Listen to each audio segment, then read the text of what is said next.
श्री राम जय राम जय जय राम। श्री राम जय राम जय जय राम। श्री राम जय राम जय जय राम।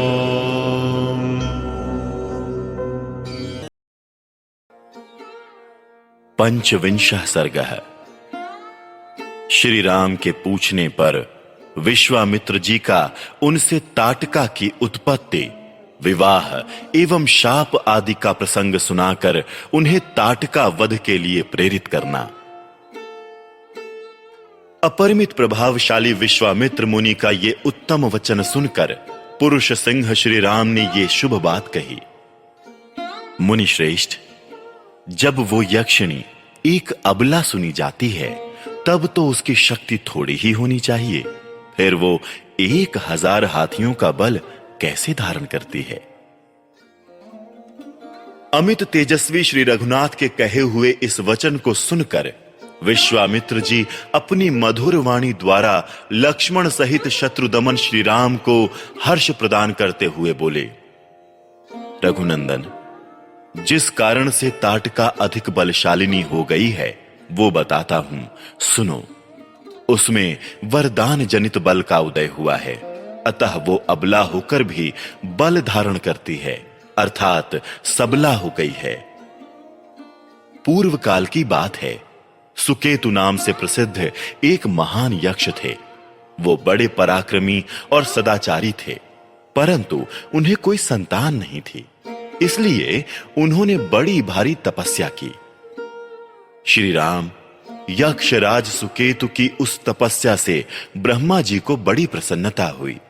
उन्होंने सुकेतु को एक कन्या रत्न प्रदान किया जिसका नाम ताटका था।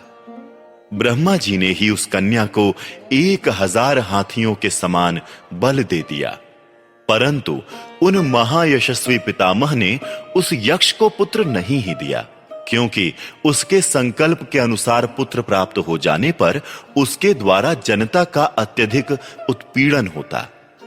यही सोचकर ब्रह्मा जी ने पुत्र नहीं दिया। धीरे धीरे वो यक्ष बालिका बढ़ने लगी और बढ़कर रूप यौवन से सुशोभित होने लगी।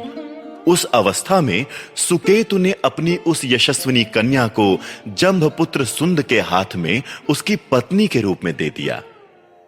कुछ काल के बाद उस यक्षी ताटका ने मारीच नाम से प्रसिद्ध एक दुर्जय पुत्र को जन्म दिया, जो अगस्त्य मुनि के शाप से राक्षस हो गया।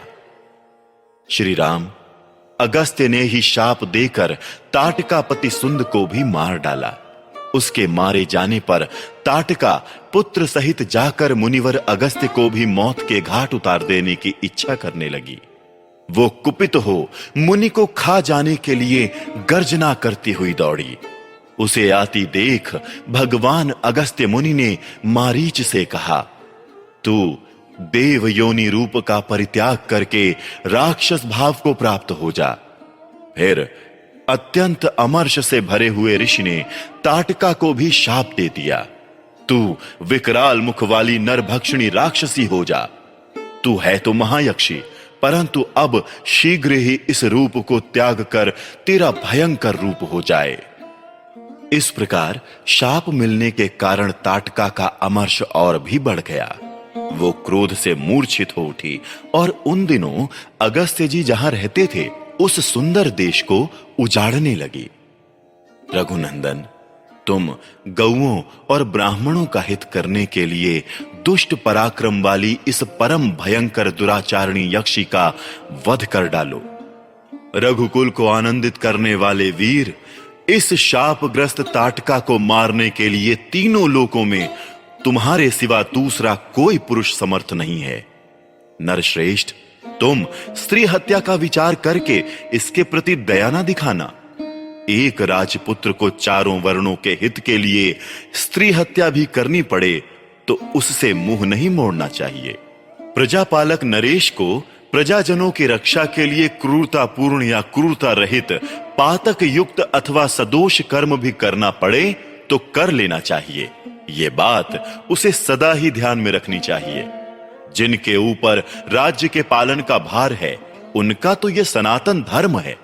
ककुस्थ कुल नंदन ताटका महापापिनी है, उसमें धर्म का लेश मात्र भी नहीं है, अतः उसे मार डालो। नरेश्वर, सुना जाता है कि पूर्व काल में विरोचन की पुत्री मंथरा सारी पृथ्वी का नाश कर डालना चाहती थी। उसके इस विचार को जानकर इंद्र ने उसका वध कर डाला।